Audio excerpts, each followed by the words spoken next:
going on, y'all?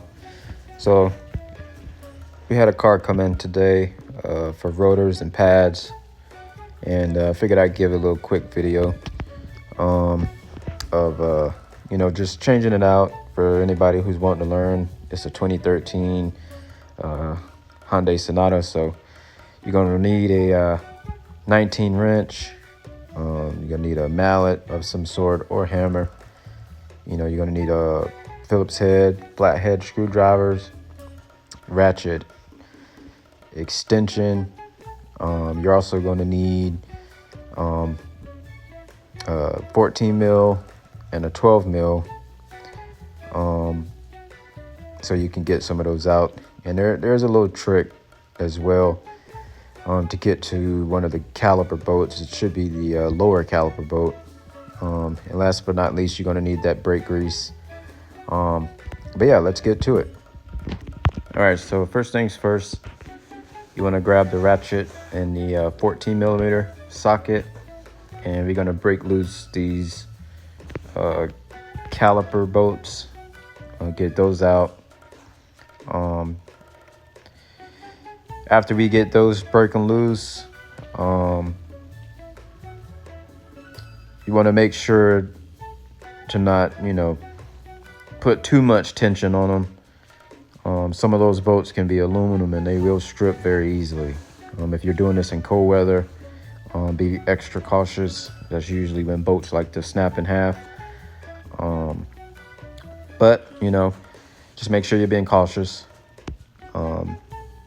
But once we get those out, I used a little trick, little method, because I've stripped some of these, trying to get them out. But as you can see, I'm taking Phillips head and the mallet, and I'm beating on the rotor. And what you're doing here is you're breaking the rotor loose for any rust or dirt that might be in there. So those bolts, or excuse me, not bolts, those screws that hold the rotor in place come out extra easy, like what you're getting ready to see right now.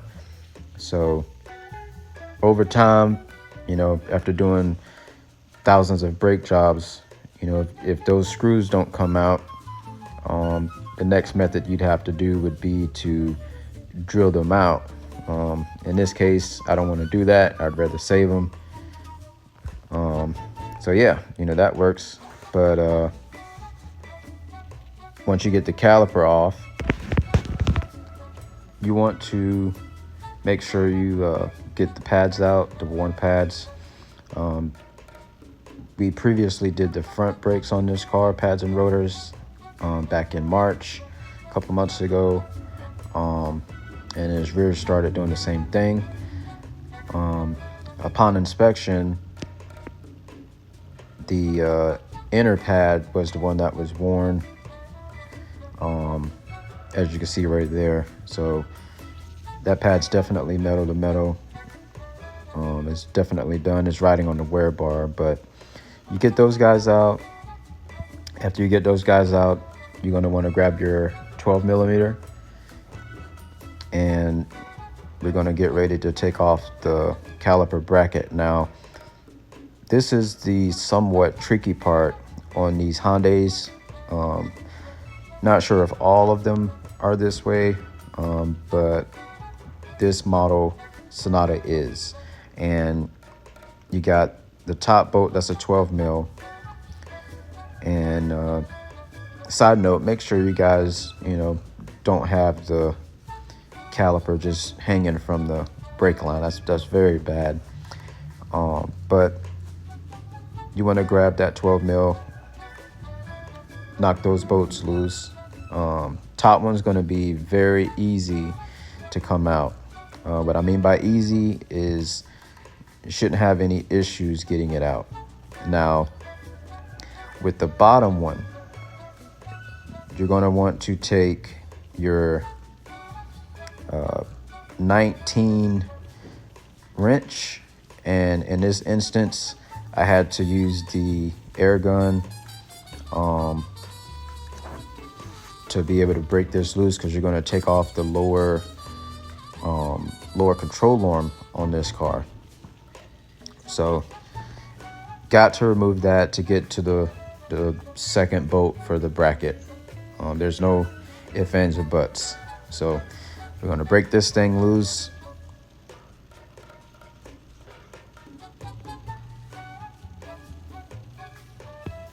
Get that thing out.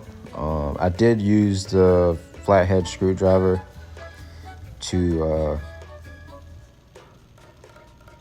back it off of, back the bolt off of the lower control arm so I could get the bolt out. Luckily this car doesn't have any rust on it, so this part went really smooth. But again, you have to remove this bolt to get to that lower bolt for the bracket.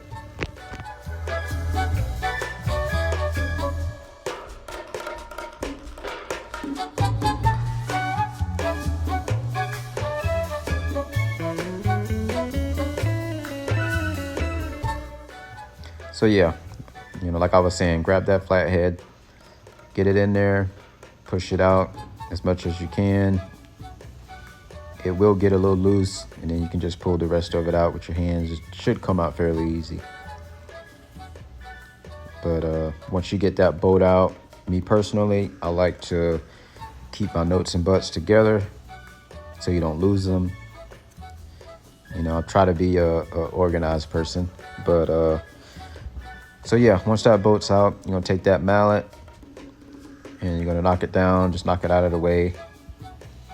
And there's no tension on it, so getting it back in is gonna be a easy job. So at this point, I believe my glasses died. Shout out to Meta glasses. I love these things a lot. That's what I'm using to make this video, hands-free. But at this point, you can see me with the shims, or whatever you want to call them. I prefer to keep the old ones on, and the reason why is because, as you can see, the new ones are not the same style as the ones that are on the car. And on the other side, I did try to put the new ones on, but they would not fit. So we're gonna roll with the old ones. But in the process of the glasses dying, as you can see, I swapped out the rotor, and we're in the process of putting everything back together. Never ever, tighten up any bolts you put back in until what you're working on is you make sure everything is straight before you snug the first bolt down. But we put the top bolt back in. Now we're putting that lower bolt back in. And once you get the lower bolt back in, you're gonna take that 12 and snug it down. And once you get that snug down, you get the top one snug down, then you can put that lower control arm bolt back in. And from there, it's pretty much easy sailing. You just reverse everything you just did. Push the piston back into the caliper, and put the caliper on after you put your pads on, and snug the wheel down, and make sure you torque those wheels after you snug them down to make sure that they're good and tight to spec, and you're good to go. So that's pretty much it as far as knowing how to change pads on a 2013 Hyundai Sonata. And I appreciate you guys for watching. I'm going to try my best to bring some more of these videos to you, to try to help someone who doesn't, have the knowledge. But like, share, subscribe. Thanks guys for watching.